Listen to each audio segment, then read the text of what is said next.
Welcome to the Voices of Legacy. This is your friend, as it were, borrowing one of the lines from my guest today, Pastor Carl. I'm here with a local legend in his own right. Very thankful to have Dr. Samuel Mallette III, a nationally syndicated talk show host and formerly a host of TCT Network Celebrate Live. Also had been on Cumulus broadcasting for a number of years and in a number of different periodicals, newspapers for the Ask Dr. Sam column. Welcome, Dr. Sam, to the Voices of Legacy. Good morning, sir. Thank you, sir. Appreciate it. Well, that was a wonderful intro. Matter of fact, I was listening to see who is he talking about. That guy right there. Well, I hope you're doing all right this morning. Yes, I am. I'm doing pretty good. Good. I'm doing pretty good. Good. Well, let's just jump right into it. You know, the format of the show is kind of fashioned around legacy, and your influence has been great in this community, and very thankful for your insight when it comes to relationship finance and whatnot. But tell us about yourself. Man, that's a big question. I kind of figured you might ask that. Oh, yeah. It was coming. I'm just a mild-mannered reporter from Metropolis, and no, I'm just kidding. No, I'm a guy that I've been blessed to be able to experience and do a lot of things probably the quote-unquote average person ain't had the ability to do, from speaking in different places, from global travel, an advice columnist, a radio host, television host, personality, and in all of them have been in front of millions of people. Like you were saying earlier, the TCT network, I did that about 13 years. We was in front of 100 million plus live every single week. Well, I was doing Awesome. one show and then another sit-down show. So I was doing 2 to 3 shows a week at that network, and it was a great experience. And that was Celebrate and Ask Celebrate Pastor. and TCT Live and Michigan TCT. Alive. Yeah. They didn't let me do Ask the Pastor because I wasn't. Well, you weren't, but I was there. You're qualified now. Yeah, I wasn't there. We'll talk about that later. So they didn't let me do that. Dr. Guy Coons, who just passed a couple of years ago, he said, you got to be a pastor to do that. Okay, Dr. Coons, I'm good. And so I've been blessed to do that. And in the radio show, I did, so far I've been doing for about 8 years. That's been a blessing, the Dr. Sam show. We talk on many topics. We've done many interviews from celebrities to folks in the community. And a big part of that is I am a information listening guy. I reflect to understand both sides of the equation. Even if I don't agree with yours, I still need to understand why you think like that. So it's better we could communicate. A while back, I remember James Carville and his wife, Mary, I can't think of her last name. He's a staunch Democratic strategist, and she was Republican strategist. And he said one day, because, they have staunch opposing opinions on politics, but I heard him say one day as a husband, he said, whether I agree with her or not, if she has something to say, I listen and I believe her. And I never forgot that. And so that made, for me, even easier to say, man, if he can do that, and we both know how James Carville is. Oh, yeah. If he can understand that concept, so that would be good for me. So I really come from that type of foundation. Can you share with us how your background has affected your process in life and brought you to where you are right now? Your journey is interesting. I particularly am interested in your missions work around the globe and travel. But how has that brought you to where you are right now? My first encounter, I could easily say, well, I grew up in church because that's what most people say. But really, in my fact, my first foundation was the encounter with God when I was 4 years old. And I remember it today as though it happened yesterday. And God introduced himself to me, a little kid, 4 years old. For some reason, I was able to understand him on a 4-year-old level of what I was called. Matter of fact, I was on 2022 Wake Avenue, Bible Way Church, standing in front of the sanctuary, looking up at a big clock and a picture. And I never forgot, he he spoke to me. But I asked the question. I just seen, I'm a little kid. I'm looking at a picture. I said, God, who are you? And he literally, I heard in the audible him answer me. And ever since then, I believe he did that so he would be the biggest voice in my life. Wow. So ever since then, no matter what I hear on either side, whether some other people said something I believe or don't believe, that experience caused him to be the biggest voice I can hear to this day. And because of that, I wanted to match my life kind of towards the his. I, to this day, I still do something like, well, what would Jesus do in a situation like this? Or if God could understand, and he don't like sin, but he know why people sinning or why they doing good, why can't I learn that? Yeah. And that really was the foundation of the way I see the world today, where I love people.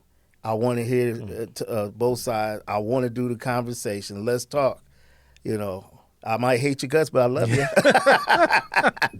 No, I'm just kidding with it. Hate was a strong word, but I want you to feel that. And that's what really started all of that. Is that at 4 years old. So your spiritual encounter led you to a life of service, and listening, it seems like, is a theme with your journey. So you're a listener. Yes. No, that's great. That's great. So now, as an assistant pastor, which is a big leap, I guess all the experiences that you just described so eloquently led you to a place of serving in a church. How's that transition been for you? It's been a good one. I'm not used to it yet, because I've never been. Again, I've been blessed to be able to been in a lot of venues, from being overseas a lot, doing missions, getting selected as represented in a diplomatic capacity, from radio, and what it really allows me to do is kind of almost a continuation of what I've already been doing. But the one thing I think the assistant pastorship might add to it is that now it forces me to do some things I did not want to do in that capacity. Okay. I'm doing it, but honest. In that capacity. Yeah. And so it is going through the last couple of years, 7 of my family members done passed in the last 3 years, including both our mothers to pass.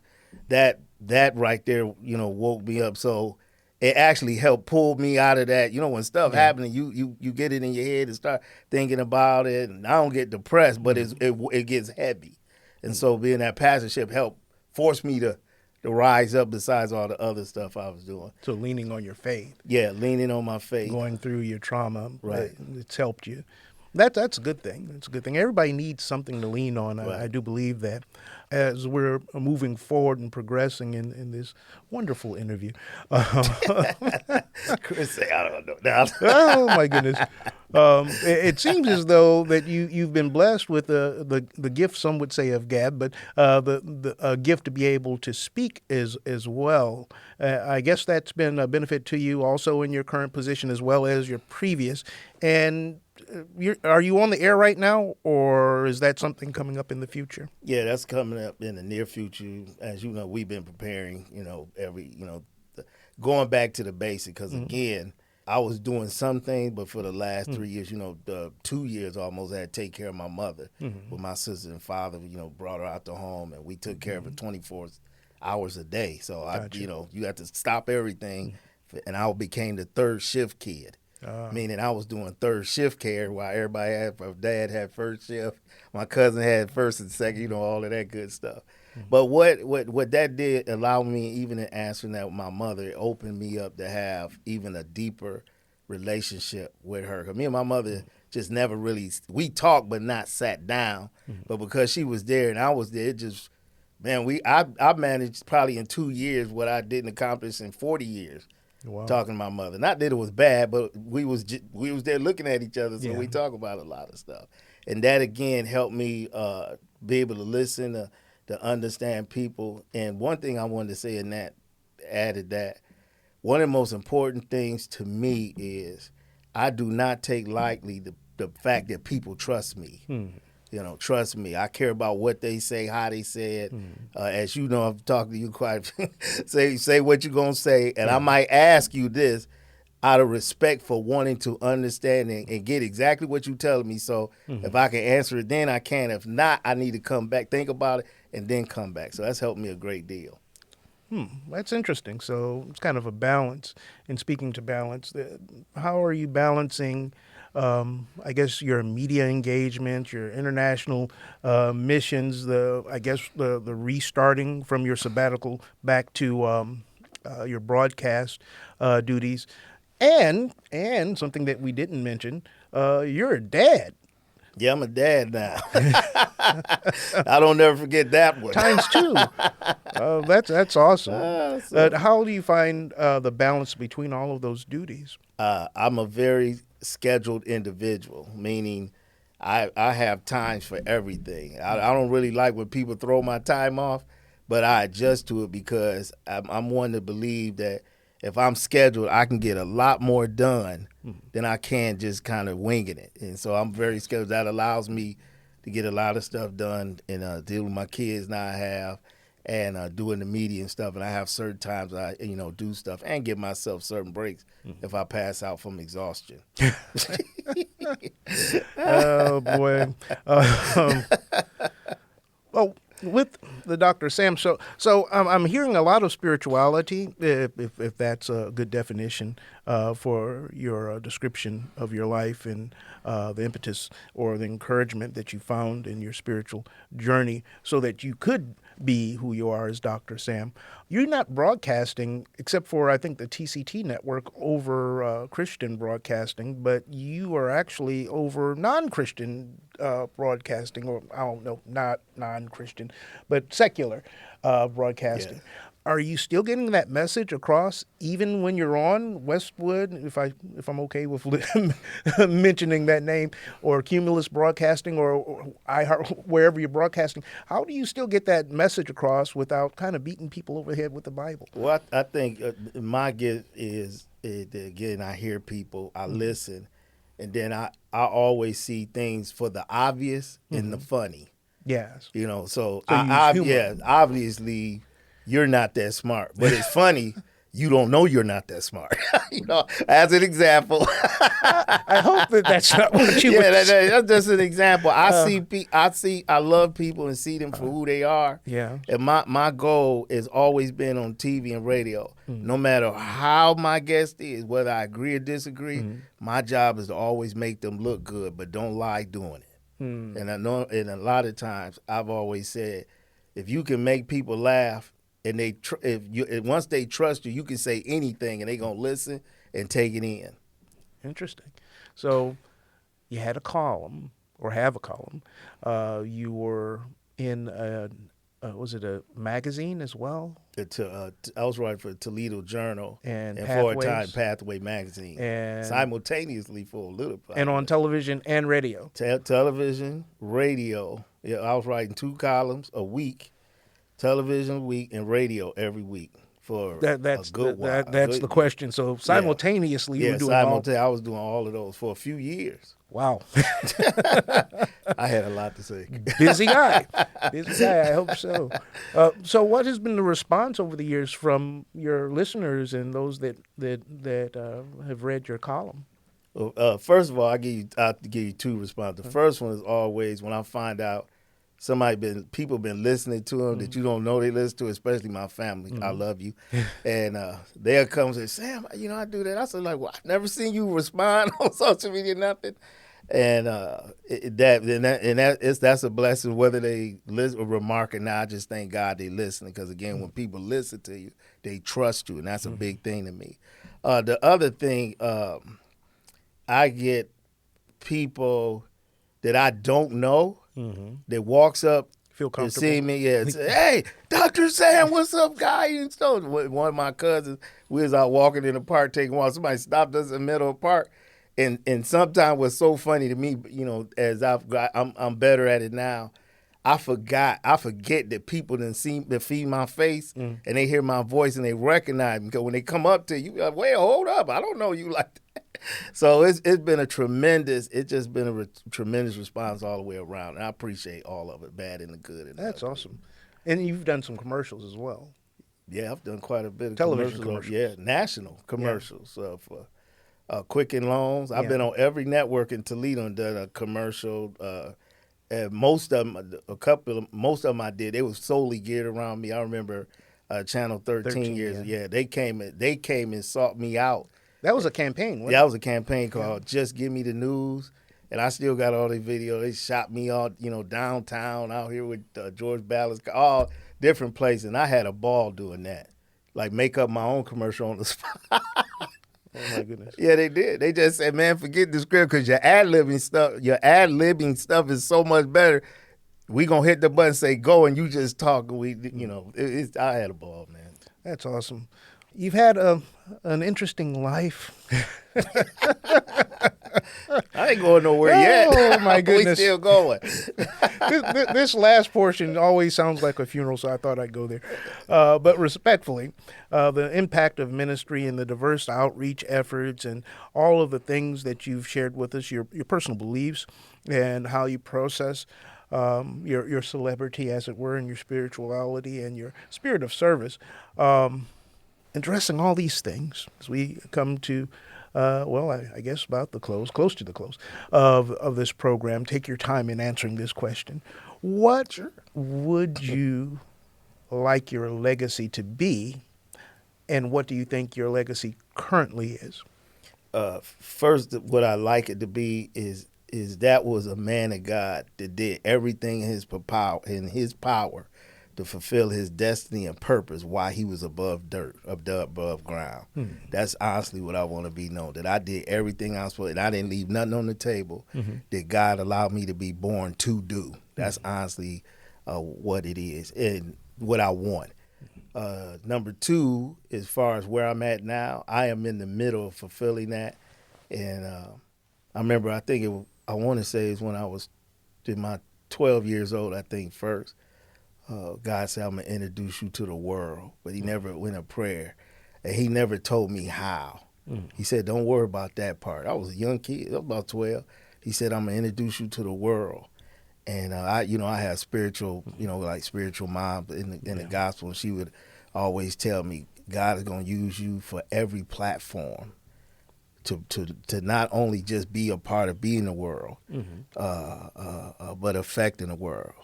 And I look at other people and I would say, okay, like Martin Luther King affect the world. This person affect the world. I need to affect the world however I'm supposed to. But Jesus, you did pretty good. Yeah. So I've always looked at it from a small place. Yeah, from a small place. Because really, all you got to do is be in the right place. That's wherever you're supposed to be, going out from that, you're going to fulfill your destiny. You're from Toledo. I'm from Toledo. Yeah, and all the stuff that we talked about, you did from Toledo. From Toledo. Yeah, from Toledo and Detroit. Yeah. Yeah, the television was up in Detroit. That's right, yeah. That's pretty awesome. Yeah. So you touched over 100 million people over television from about Toledo. 12 years, 13 Wow. years, 125 million live. Wow. That's amazing. So you could probably go to Chicago and somebody know who you are, or Charlotte, North Carolina. I've been pretty blessed. Like I said, I always tell people I live my 20s and my 30s. Yeah. I was allowed to travel. I was doing all that stuff for a while. And just being led by God. Then I went to school. I got a whole bunch of degrees. And even when I went to school, it was a strategic way of what I was supposed to do according to my destiny. And that's what I don't do anything that's not tied to what I'm doing destiny. And so it's been a blessing, man. It really has. It's been a really blessing that God has allowed media. I haven't got a lot of kickback. I'm controversial once in a while, but never really been. Yeah. Because, again, I think that's a tie to the fact that I can see both sides. I do not agree with that. I do agree with that, but I understand why you see stuff like that. And here is, because the two most important things, let me say this without rambling, I always hate them rambling on, is trust and communicate. If you're a great communicator and people trust you, you're going to win. You're going to win all the time. You just are. And I thank God that part of I studied in school for communication, and I just became trustworthy because of my upbringing. Awesome. We couldn't, be telling lies, all that type of stuff. I wanted to, but I couldn't. Oh, my goodness. Well, that's awesome. So I guess as we're nearing the end of the program for today, you have more work yet to do. It seems as though. Lots of it. You're not by any means done, but with your new media, I guess you're going to get back to writing, or you're already writing, as far as I understand, and going back on the air very soon. And you have the new added responsibility of the pastorate in the same church that you grew up in, or a version of it? A version of it. Okay. Yeah. Awesome. That's amazing. It's an amazing story. And I have a sneaking feeling it's not over yet, so we might have to have you back after you get back on the air. No problem.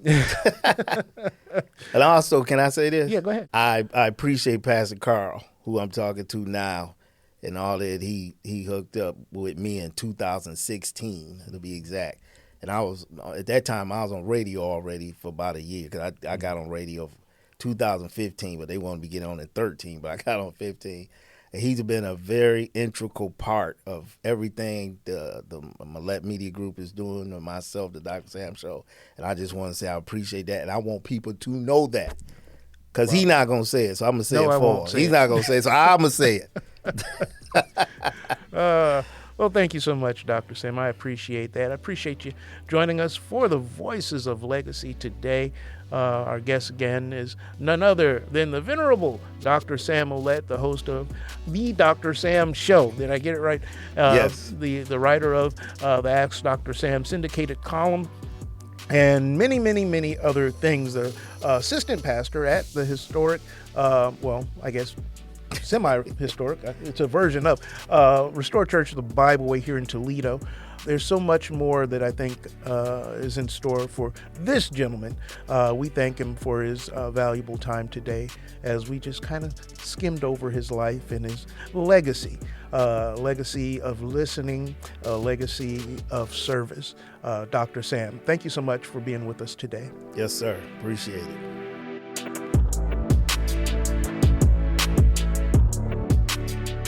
Thank you for listening to the Voices of Legacy. This is your friend, Pastor Carl Mitchell III, your host of this program. We want you to go to wgte.org/legacy to like, share, subscribe, and hear all of our past podcasts and our future podcasts. Be a friend and join with us in the Voices of Legacy, where you're writing your own legacy every day that you live. Have a blessed day.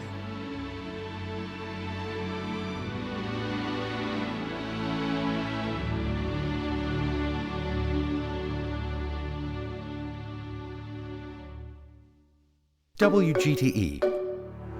Voices around us. WGTE is supported in part by the American Rescue Plan Act funds allocated by the City of Toledo and the Lucas County Commissioners and administered by the Arts Commission.